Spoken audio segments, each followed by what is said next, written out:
A prayer prayed with the right recognition of this identity is completely different from a prayer that is still being prayed in the place of a Gentile or a servant living in fear under an evil master. We can boldly approach the throne of grace when we recognize our identity by faith. The eternal and unchanging Word of God. Prayer.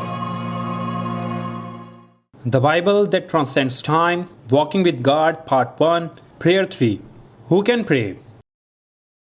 Again, Christians' prayer is not just a wish-making in which we do our best to meet our needs. Our prayers are clearly different from the cries of the world, the prayers to save them.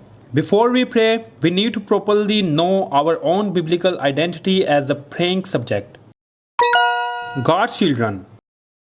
The premise that the children of God can pray is natural, so it is also not recognized properly. We must know that we all are not children of God when we pray earnestly and seriously with God's name. Also, we must know that not all can be children of God who have been born again through the atoning grace of Jesus Christ just because they wished for Him. The children of God are the regenerated people of God who have received the gift of faith not through our merits or works, but only through God's love and righteousness through the atonement of Jesus Christ and God's grace. And these children of God are those who seek what is God's, the kingdom of God, before seeking the things of this world. So do not worry, saying, "What shall we eat? Or what shall we drink? Or what shall we wear?" For the pagans run after all these things, and your heavenly Father knows that you need them. But seek first His kingdom and His righteousness, and all these things will be given to you as well.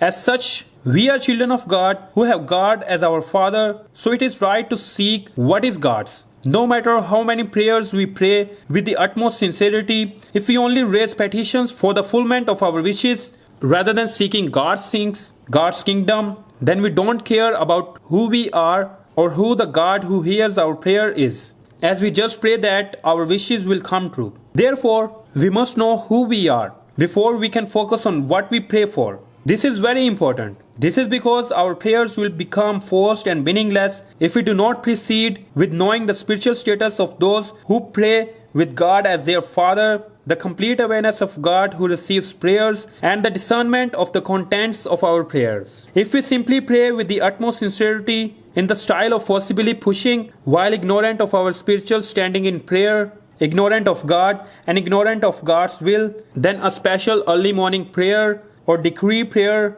becomes something to threat God, as an all-night prayer becomes a vigil, and a fasting prayer turns into a hunger struggle to get what we want. Therefore, we must know God, who answers our prayers through the words of the Bible. We must know our spiritual identity that God gave through His life with love, and we must know exactly what God's will was when He told us to pray. Spiritual status of a child of God. Humans are creatures created by God the Creator. Unlike all creatures that were created according to their kind, men were created in God's image. They were made in God's image and were able to rule the earth that God allowed them. But because of the sin of Adam and Eve, all human beings became sinners. Therefore, just as sin entered the world through one man and death through sin, and in this way, death came to all men because all sinned. That's right. Everyone after Adam became a sinner, and everyone came under the wrath of God. But from among those sinners, God has chosen and called His people. Going through Abraham to Isaac, and starting with the 12 sons of Jacob, God's people were distinguished by using the nation of Israel as a model. God sent these people of Israel to Egypt through Joseph and started the journey of salvation from Egypt, revealing the life journey of God's people. God called His people from Babylon, Egypt, the symbol of this world.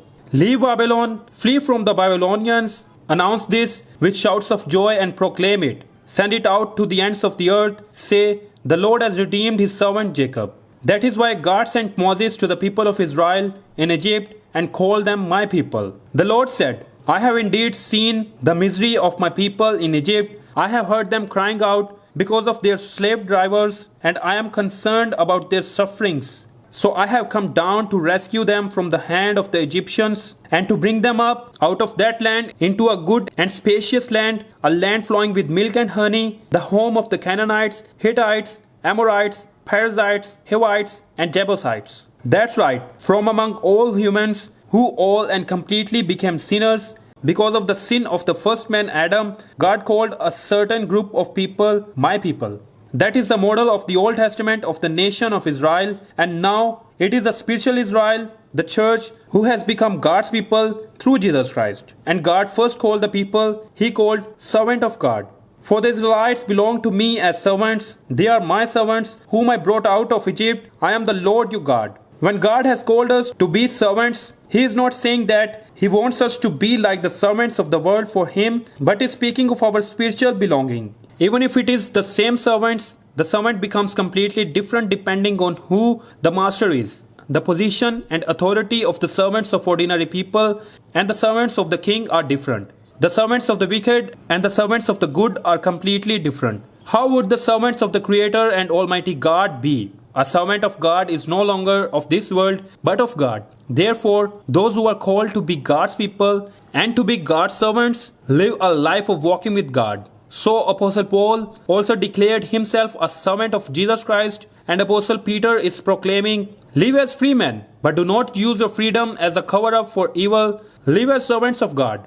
However, rather than belonging to God as God's people and servants and walking with God, they longed for the Egypt that God had rescued them from and wanted to return to Egypt. They repeated their rebellion in Canaan, the land of God, and they forsook God, who is the king, and set up men as kings to establish the kingdoms of the world, eventually leading to destruction. Thus, by leaving the Old Testament behind and due to the coming of Jesus Christ, Christians were reunited with God through Jesus Christ. On behalf of Christians, Jesus proclaimed to His disciples, "You are my friends if you do what I command. I no longer call you servants, because a servant does not know his master's business.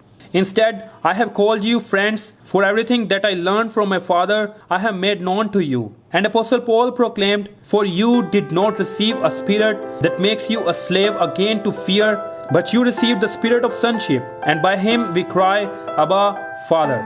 The Spirit Himself testifies with our spirit that we are God's children. Now, if we are children, then we are heirs, heirs of God, and co-heirs with Christ.